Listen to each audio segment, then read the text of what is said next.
November 10, 2016, Sotheby's Auction House, London. 10 months after David Bowie's death, the world was discovering his secret passion. When the auction catalogue opened, everyone was stunned. Bowie wasn't just a rock star, he was also a major art collector.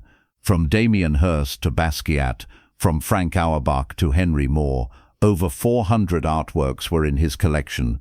When these pieces sold for $41 million, it became clear that Bowie had been just as successful an art investor as he was a musician.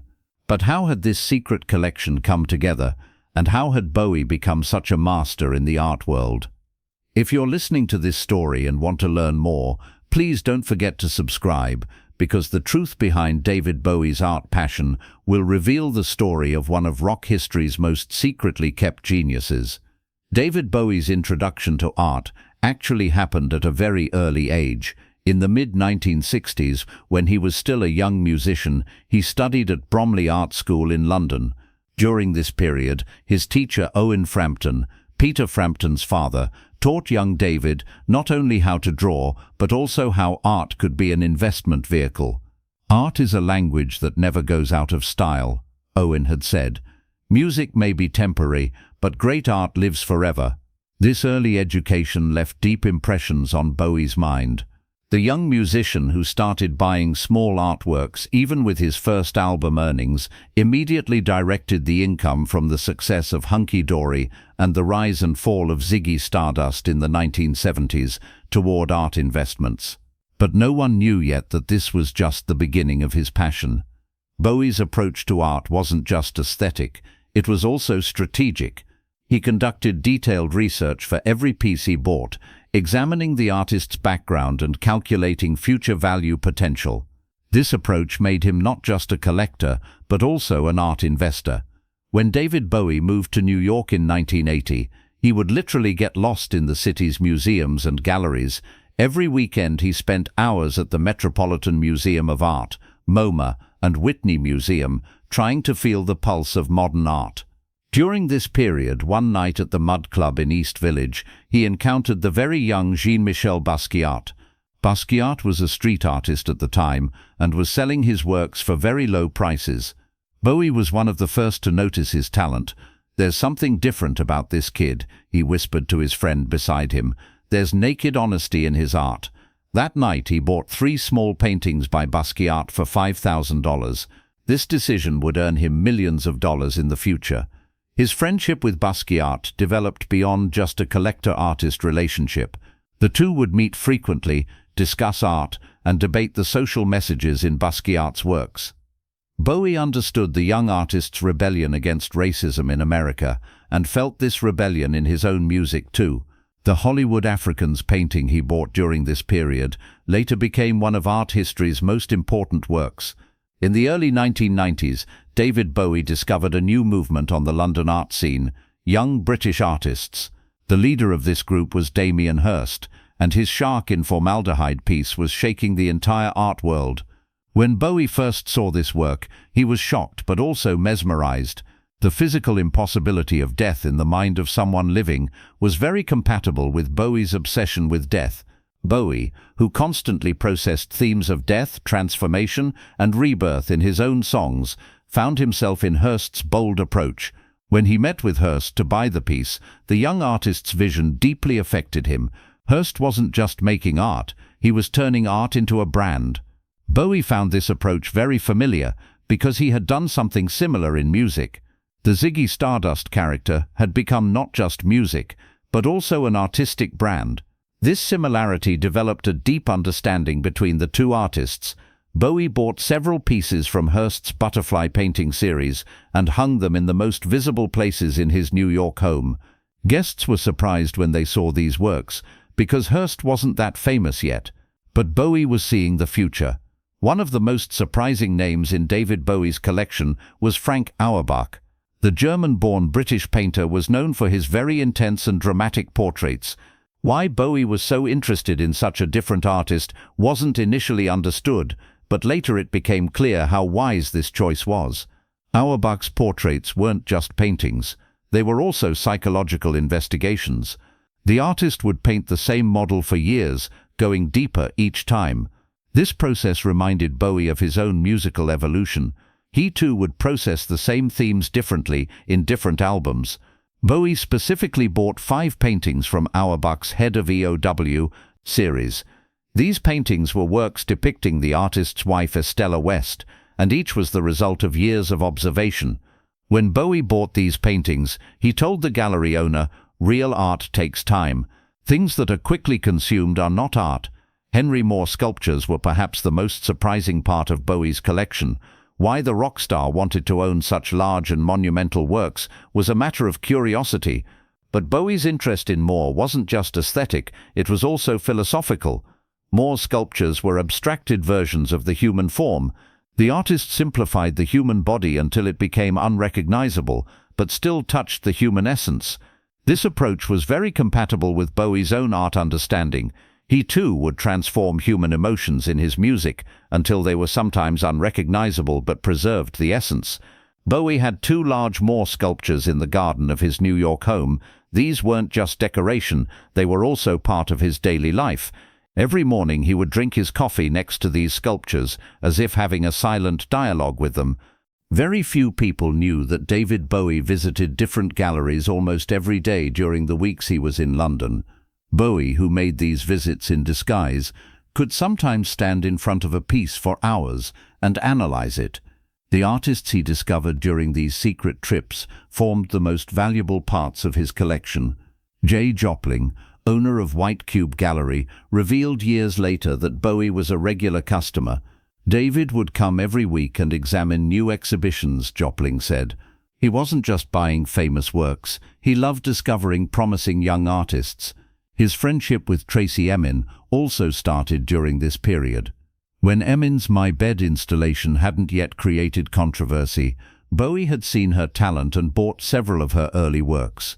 This purchasing decision stemmed not just from artistic, but also personal reasons. The nakedness and honesty in Emin's art was what Bowie was looking for in his own music. David Bowie's success in his art collection wasn't just coincidence. He applied the trend analysis skills he learned in the music industry to the art world too. He could predict which artistic movements would rise in each period. In the 1980s, he foresaw that neo-expressionism would rise and invested in Basquiat. In the 1990s, he predicted that conceptual art would become popular and met Damien Hirst. In the 2000s, he started showing interest in video art. This ability to foresee brought him tremendous profits. A Basquiat painting he bought for $15,000 in 1985 sold for $2.8 million in 2016. A Damien Hirst piece he bought for $50,000 in 1992 was valued at $1.2 million on the day the collection went to auction. After marrying Iman in 1992, David Bowie's art passion increased even more. Iman herself was knowledgeable about art, and the purchases the couple made together formed the most valuable parts of the collection. Iman had specifically focused on works by African artists, and Bowie learned a lot from her on this subject. They discovered works by African American artists like Kerry James Marshall and Kara Walker together. The pieces they bought during this period later became very important in terms of art history. The couple's Soho home in New York had virtually become a private museum. Each room represented a different period. The living room was dedicated to modern British art, the bedroom to abstract expressionism, and the study to contemporary photography. David Bowie's visionary side also showed itself in his art collection. When he grasped the importance of digital art in the 2000s, he started investing in video art and new media art. He early purchased works by pioneers like Bill Viola and Nam June Paik, and became a pioneer in this field too. He also worked with digital artists he met while doing the BowieNet Internet project. Some digital art pieces he commissioned during this period went down in history as early examples of technology art. His video art collection was especially valuable because there were very few collectors in this field. Thanks to Bowie's foresight, he almost became a monopoly in this field, and tremendous value increases occurred later. David Bowie's son Duncan Jones inherited his father's art passion, but interpreted it differently. Duncan, who is a film director, was translating visual arts into cinema language. The minimalist aesthetic in the Moon film was inspired by his father's Henry Moore collection. Duncan was also very influenced by the video art pieces in his father's collection. Some visual effects in the source code film made clear references to Bill Viola's slow-motion video installations. After Bowie's death, Duncan started thinking about donating part of the collection to museums. He had talks with the Victoria and Albert Museum and made plans for his father's art legacy to be passed on to future generations. In the late 1980s, David Bowie realized that a new art movement was emerging in America, the Neo Geo movement. He was one of the first artists to see Peter Halley's geometric paintings made with fluorescent paints resembling prison cells. Halley's works looked minimalist at first glance, but actually contained deep criticisms of modern society's isolation culture. When Bowie bought Halley's Two Cells with Conduit for only $8,000 in 1987, his circle couldn't understand this decision. The neon colors and prison metaphor were found too radical, but Bowie had seen the early signals of 1990s digital culture in this work. "People will soon be trapped behind screens," he had told the gallery owner. "Halley is already painting this." When this prediction proved right, Halley's work skyrocketed in value. The piece Bowie bought for $8,000 sold for $380,000 at the 2016 auction. The artist's vision of technology culture had shown itself once again. One of David Bowie's most controversial relationships in the art world was with Jeff Koons. When Bowie saw Koons's installations with basketballs from the Equilibrium series in the mid-1980s, he initially found these works ridiculous. However, Koons's critique of pop culture gradually began to attract Bowie's interest.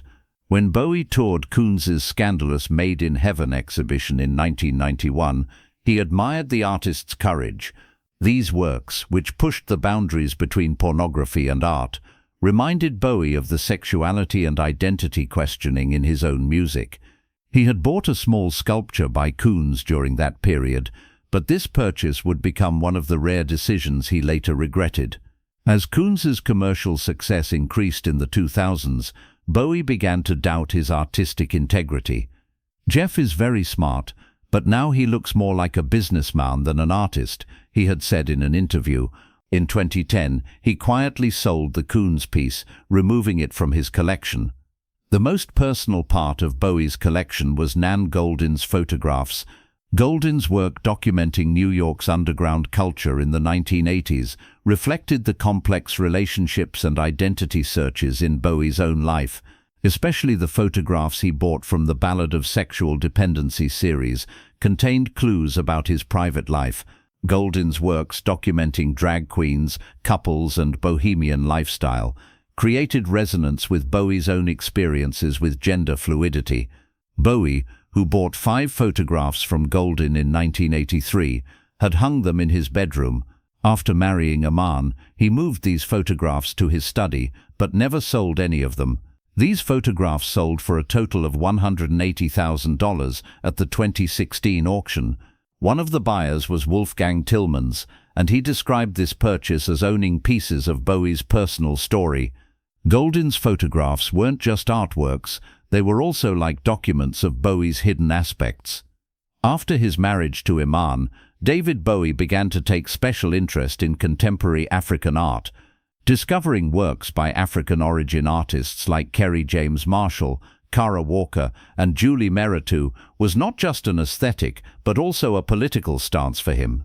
These artists reflected their experiences with racism in America in their art, and Bowie wanted to support this struggle. Especially Kara Walker's silhouette works deeply affected Bowie. Walker's works that ironically and mercilessly addressed slavery-era America reflected Bowie's sensitivity to social justice issues. The Emancipation Approximation piece he bought from Walker in 1998 was one of the most political pieces in his collection. Julie Meritou's large-scale abstract drawings aligned with Bowie's understanding of globalization and cultural hybridization. Meritou's works, which reflected an Addis Ababa-rooted but cosmopolitan perspective, carried similar characteristics to Bowie's own multicultural identity.